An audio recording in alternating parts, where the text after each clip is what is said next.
सुप्रभात प्यारे छात्रों, जैसा कि मैं इस वीडियो के माध्यम से कक्षा 10 के विद्यार्थियों के लिए ये हिंदी के टर्म में अनिवार्य संस्कृत के अंतर्गत दूसरा पाठ और काव्यगत कहें तो ये पहला पाठ अन्योक्ति विलासः का मैं हिंदी व्याख्या और हिंदी अनुवाद लेकर उपस्थित हुआ हूँ। छात्र इस वीडियो को 1 से 2 बार देखेंगे तो निश्चित रूप से ये अन्योक्ति विलासः के ये 3 श्लोक का अर्थ आपके समझ में आ जाएगा। प्यारे छात्रों, जैसा कि आप जानते हैं अन्योक्ति विलासः यानी अन्य उक्ति, आप इसको आप विग्रह करेंगे तो अन्य उक्ति और अन्योक्ति बन जाएगा। कौन सी संधि है? गुण संधि। तो अन्योक्ति विलासः, विलासा माने सौंदर्य, तो अन्योक्तियों का सौंदर्य, इसका अर्थ हुआ अन्योक्तियों का सौंदर्य। तो प्यारे छात्रों, अन्योक्तियों के सौंदर्य के माध्यम से कवि ने यहाँ मनुष्य मात्र को क्या शिक्षा दी है, इसका वर्णन प्यारे छात्रों इन श्लोकों में दिया गया है। तो चलते हैं हम अन्य उक्तियों के माध्यम से इसे श्लोक की व्याख्या करते हैं, इस श्लोक का हिंदी अनुवाद बताते हैं। तो प्यारे छात्रों, सर्वप्रथम आप जानें कि इन तीनों श्लोक में आर्या छंद है और आर्या छंद मात्रिक छंद होता है। प्यारे छात्रों, जैसा कि मैंने छंद के प्रकरण में ऐसा बताया था कि प्रायः संस्कृत के जो श्लोक हैं वो वर्णिक छंद में लिखे गए हैं, लेकिन प्यारे छात्रों आप जानें कि आर्या और गीति आदि छंद जो होते हैं वो मात्रिक छंद होते हैं। और मात्रिक छंदों में प्यारे छात्रों आप जान लें कि संस्कृत के मात्रिक छंदों में 4 मात्राओं का एक गण होता है। तो 4 मात्राओं का गण होता है। तो निश्चित रूप से हम आर्या छंद का लक्षण पढ़ते हैं। यस्यापादे प्रथमे 12 मात्रास्तथा तृतीयेऽपि 18 द्वितीये चतुर्थके 15 सा आर्या। यस्यापादे प्रथमे 12 यानी प्रथम में कितना 12 मात्राओं पर यति है, और यस्यापादे मात्रा तथा तृतीय और तीसरे चरण में भी 12 अष्टादश द्वितीय चरण में 18 मात्राएं, और चतुर्थ के 15 सारे आर्या, और चौथे चरण में प्यारे छात्रों 15 मात्राओं का योग होता है। तो चलते हैं इसका हम वाचन करते हैं, आप लोग भी वाचन करना सीखें। नितराम नीचोस्मीति त्वं खेदं कूप कदापि मा कृथा अत्यंत सरस हृदयो यतः परेशां गुणग्रहीतासि। नितरां नीचोस्मीति त्वं खेदं कूप कदापि मा कृथा अत्यंत सरस हृदयो यतः परेशां गुणग्रहीतासि। तो यहाँ पर कवि एक कुएं के माध्यम से ऐसे व्यक्ति जो गुणवान हैं लेकिन धनवान नहीं है, वह निश्चित रूप से अपने गुणों की विशेषताओं पर ध्यान नहीं देते और दूसरे के धन को देखकर बड़े लालायित रहते हैं। प्यारे छात्रों, तो निश्चित रूप से इस श्लोक के माध्यम से कवि बता रहा है कि हे कुएं, हे कूप, नितराम नीचो अस्मि, तुम अत्यधिक नीचे हो, तुम अत्यधिक गहरे हो, इति ऐसा सोच करके कदा खेदम कदापि मा कृथा, तुम खेद दुख कदापि ना करो। हे कुएं, तुम अत्यधिक नीचे हो, तुम अत्यधिक गहरे हो, तुम अत्यधिक नीचे हो, यह सोच करके, ऐसा सोच करके हे कुएं तुम दुख कदापि कभी भी मत करो। क्यों? क्यों? अत्यंत सरस हृदयो, क्योंकि तुम तो अत्यंत रस से युक्त हृदय वाले हो, जल से परिपूर्ण हृदय वाले हो, यानी तुम्हारे हृदय में तो अत्यंत जल भरा हुआ है। तो अत्यधिक सदृश या अत्यधिक सरस हृदय वाले हो, यतः परेशान गुणों ग्रहीतासि, और रसी आदि के रूप में आप दूसरों के गुणों को ग्रहण करने वाले हो। तो हे कुएं कि तुम अत्यधिक गहरे हो, अत्यधिक नीचे हो, ऐसा सोच करके तुम कदापि दुख व्यक्त मत करो, क्योंकि तुम अत्यधिक सरस हृदय वाले हो और रस्सी आदि के रूप में दूसरे के गुणों को ग्रहण करने वाले हो। तो यहाँ अन्य उक्तियों के माध्यम से, कुएं की उक्ति के माध्यम से कवि ने ऐसे व्यक्ति को संबोधित किया जो गुणवान है लेकिन धनवान नहीं है। तो यहाँ पर उन्होंने कहा कि हे गुणवान व्यक्ति, तुम अपने गुणों की विशेषताओं पर ध्यान दो, अपने गुणों को नित्य ही बढ़ाओ। यह क्यों सोच रहे हो कि तुम धनवान नहीं हो पा रहे हो? निश्चित रूप से तुम तो दूसरे के गुणों को ग्रहण करने वाले हो, तुम तो दूसरे के गुणों को भी लेकर के अपने गुण को बढ़ाने वाले हो, इसलिए तुम ऐसा सोच करके कदापि दुख व्यक्त मत करो।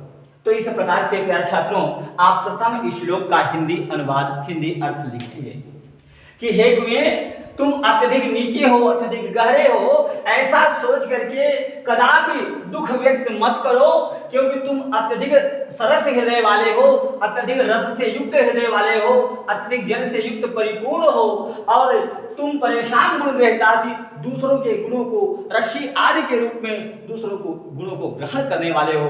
रस्सियां होती हैं वो कुएं में जाती हैं, तो निश्चित रूप से ये क्या है, जैसे गुण हैं। तो इस कूप के माध्यम से यहाँ पर एक गुणवान व्यक्ति को कवि ने संबोधित किया। प्यारे छात्र, आ जाइए दूसरे श्लोक की ओर।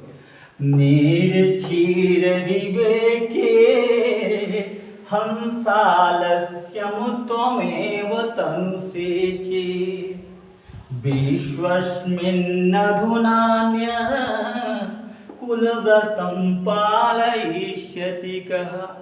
यहाँ पर उन्होंने बताया, हे हंस, यहाँ हंस के माध्यम से देखें, हे हंस, निर्क्षीर विवेके, दूध और पानी को अलग अलग करने के बुद्धि में, विवेक में, त्वमेव तनुषेचेत, यदि तुम ही आलस्य करोगे, आलस्यम त्वमेव तनुषेचेत, यदि तुम ही आलस्य तनुषेचेत, यदि तुम ही आलस्य धारण करोगे, आलस्य करोगे, तो अस्मिन् विश्वम, तो इस संसार में, अधुना माने इस समय, तो इस समय इस संसार में ऐसा कौन व्यक्ति होगा जो कुलव्रतम पालयिष्यति, जो अपने कुल के व्रत का पालन करेगा।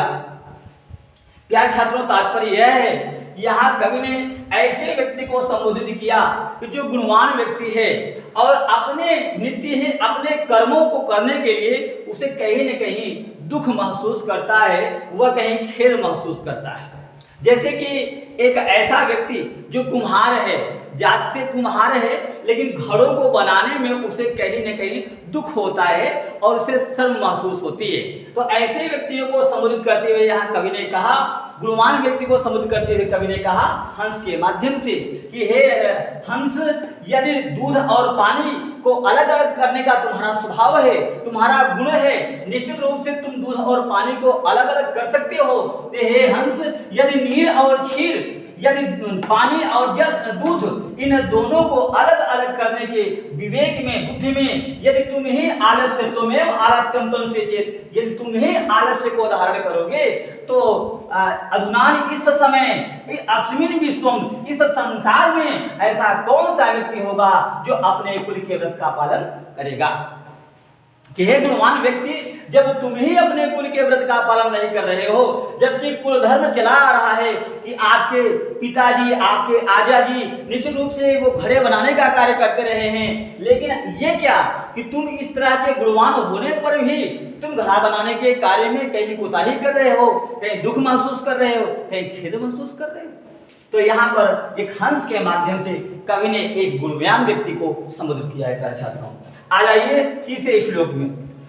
कोकिलया दिवसान तावद विरसान करील विटपेषु यावद मिल दलिमालः कोपि रसालः समुल्लसति।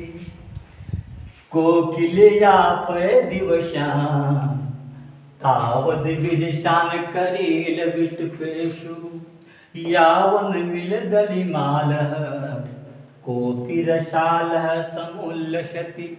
यहाँ पर देखिए, एक कोयल के माध्यम से कवि ने दुखों से ना घबराना चाहिए ऐसा संदेश प्रेषित करते हुए कह रहा है कि निश्चित रूप से दुख से घबराना नहीं चाहिए, बल्कि दुख को बड़े ही धैर्यपूर्वक व्यतीत करना चाहिए दुखपूर्ण दिनों को, क्योंकि दुख और सुख तो एक चक्र की भांति होते हैं प्यारे छात्रों, जो कि जिस प्रकार से रात्रि के बाद पुनः दिन शोभायमान होता है, उसी प्रकार से दुख के बाद सुख शोभायमान होता है। और इस सुख और दुख की इस चक्रीय प्रणाली को लेकर के मृच्छकटिकम में सूत्रक ने लिखा है कि क्या लिखा है प्यारे छात्रों, जान लें। दुखान्यनुभूय सुखम शोभते घनांधकारो इव दीप दर्शनम सुखातु यो याति नरो दरिद्रताम धृतः शरीरेण मृतः सजीवत। यानी दुखान्यनुभूय सुखम शोभते, यानी दुख के अनुभव के बाद ही सुख शोभायमान होता है। उसी प्रकार से जिस प्रकार से घना अंधकार हो और अचानक उसमें दीपक जल जाए, तो निश्चित रूप से घना अंधकार होने पर भी जब दीपक जल जाता है तो उस कमरे की, उस घर की शोभा बढ़ जाती है। उसी प्रकार से दुख के अनुभव के बाद ही सुख शोभायमान होता है प्यारे छात्र। आ जाए तो यहाँ पर देखिए कोयल के अन्योक्ति, यानी कोयल के माध्यम से यहाँ ऐसे व्यक्ति जो दुखों से घबराने वाले व्यक्ति को संबोधित करते हुए कवि कह रहा है। देखिए क्या कह रहा है कि हे कोयल, दिवसान दिरसान दिरसान दिवसान, यानी अपने नीरस दिनों को तावत माने तब तक करेल बिटपेशु, यानी करेले के वृक्षों पर रहते हुए बिता दो, यावत जब तक आली दलिमालह, यानी भौरों के दल से, भौरों के समूह से गुंजारमान को भी रसाला न समलसदी, कोई आम की मंजरी नहीं खिल जाती। यहाँ पर उन्होंने कहा कि हे कोयल, अपने नीरस दिनों को तब तक तुम करेले के वृक्षों पर रहते हुए बिता दो, जब तक भौरों के समूह से गुंजारमान कोई आम का वृक्ष नहीं खिल जाता। तो इसी प्रकार से व्यक्ति को अपने दुख के दिनों को बड़े ही धैर्यपूर्वक सहन करते हुए बिता देना चाहिए, जब तक उसके दिन वापस नहीं आ जाते, उसके अच्छे दिन वापस नहीं आ जाते। तो प्यारे छात्र में यहाँ देखिए, हे कोयल तावत तब तक दिरसान दिवसान, अपने वीरस दिनों को, अपने नीरस दिनों को करेल बिटपेश यापे, करेले के वृक्षों पर ही बिता दो, यावत जब तक अलगली माला, जब तक भौरों के समूह से गुंजारमान को भी रसाला न समलसती, कोई आम का वृक्ष नहीं खिल जाता। तो प्यारे छात्रों यहाँ पर बताया गया कि हे निश्चित रूप से मानव अपने दुखपूर्ण दिनों को बड़े ही धैर्य के साथ आपको व्यतीत कर देना चाहिए। जब तक आपके दिन अच्छे वापस नहीं आ जाते, तब तक अपने दुखपूर्ण दिनों को बड़े ही धैर्य के साथ व्यतीत कर देना चाहिए। तो प्यारे छात्रों, इन तीनों छंद आर्या छंद में लिखे गए हैं, तीनों श्लोक, और तीनों आर्या छंद का रसास्वादन हमने आपको कराया। और हमें आशा ही नहीं बल्कि पूर्ण विश्वास है कि आप इस वीडियो को 1 से 2 बार आप देखेंगे तो निश्चित रूप से ये 3 श्लोक आपके समझ में आ जाएंगे। अनयोग की विलासा के अन्य बचे हुए 3 श्लोक हम नेक्स्ट वीडियो में लेकर जरूर आएंगे। और ये वीडियो कैसे लगता है आपको, आप कमेंट करके ये बात जरूर बताएंगे, ताकि मैं सुधार करके अगली वीडियो में आ सकूं। तब तक के लिए प्यारे छात्रों धन्यवाद, सुप्रभात।